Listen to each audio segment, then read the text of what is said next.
So in intuition classes I teach, I often recommend people start with small challenges, if you will. Sort of my classic is, do I want a latte or a mocha, right? That's a decision. Do you want chocolate in your drink or don't you? And I joke that people outside of Seattle wouldn't even care about that decision, but it's a big one here in the Northwest.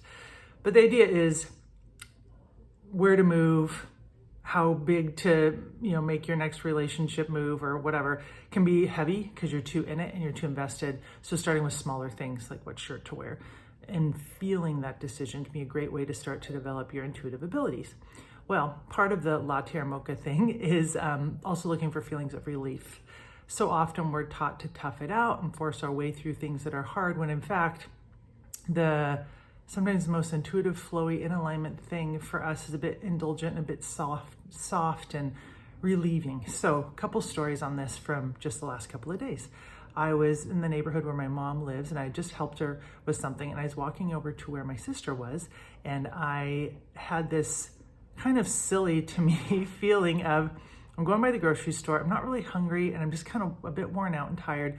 But what sounds sort of nice, even though I know it's, quote, not good for me, is to go into the grocery store in the middle aisle. They have these carafes of decaf and regular coffee. It was late afternoon, so I was like, I'm just gonna get myself a grocery store decaf in a cup, not put on a lid. I just want a warm little drink. It's like $1.30, perfect treat for me for this afternoon, and kind of transition back into taking care of myself, possibly heading back to my house, blah, blah, blah.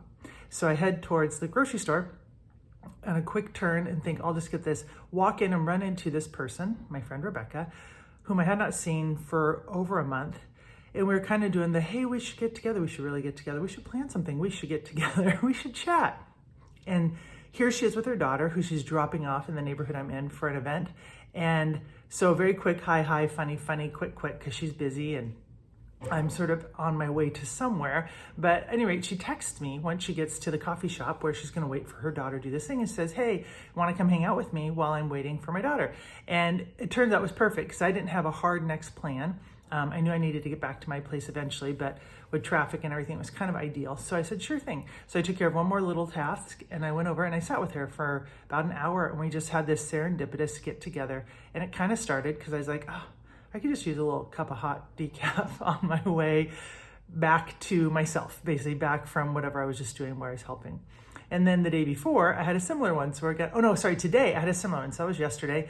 Today, I went out and I had a meeting at 10:30 at this yoga studio where I teach intuition classes in person.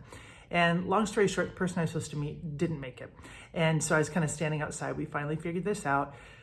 Made a plan to follow up next week, and I started walking home, and I was like, oh, that's kind of weird. I was supposed to have this thing, but it didn't work out. And a little bummed, but not really. At least I was out of the house and smelling good and dressed well, and my hair was clean. And I'd done some things that were good by having to go to this meeting, but I was quite hungry. So I was getting close to lunchtime, and I thought I could go home and make myself a couple scrambled eggs, which is sort of my default, scrambled eggs and toast. But I was feeling like having something a little more substantial, and I thought I'll go into the grocery store, again, here in my neighborhood, and get a turkey sandwich on gluten-free bread with Havarti cheese, which is what they usually have out at lunchtime that I like. And it fills me up, and it's a yummy treat. So I was like, I'm gonna do it. I'm gonna go get a sandwich. And it popped to my mind, and I felt very called, and it felt really right. Walk in the grocery store, run into a friend, which I swear does not happen that often to me. I don't know. But this was 2 times in a row, grocery store. I want to do something fun moments.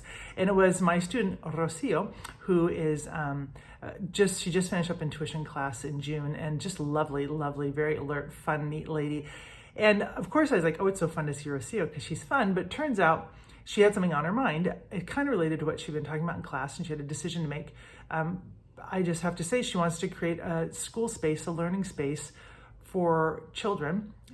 In particular, her child has Down syndrome, and then she wants to have her child, other children who are, would say, neurodiverse, and then children who do not have any of that, all together doing creative projects, creative play, and she has a space to do it in, and she was just trying to think through the how and the when, and so we just had a really productive chat, basically, and kind of helped her make a little bit of a plan, and then we said goodbye, and it was just so fun. And I felt like, in a way, she sort of magically drew me to her because she was so ready for that conversation, and for me, it was just really fun to see a friend. So basically, back to the very beginning, I wouldn't in the past have stopped for the sandwich. I wouldn't in the past have stopped for the decaf. I used to be a person just like, no, I'll just grind it out. I'll just go home. And I think there's a million paths to the same place. Maybe I would have ran into those people somewhere else. But those little gifts I consider of intuition, they're often pleasing and easy. There's a teacher, Abraham Hicks, who talks about the path of least resistance, which is to say, a lot of times it's I'm going to go to the store, grab a chocolate bar that gets us to run into a friend or be in the perfect place to take a call from somebody who's feeling down and needs our help, or to give us time to think of the next thing we need to do on a project. It's often delight and pleasure and ease that actually brings us more things that are delightful, pleasureful, and bring ease into our life. So there's my hot cup of decaf and sandwich from the grocery store stories of me being kind to myself and running into really wonderful people and having really positive experiences. Some inspiration for you. Hope you're having fun out there and trusting yourself. You can do it. Okay, bye.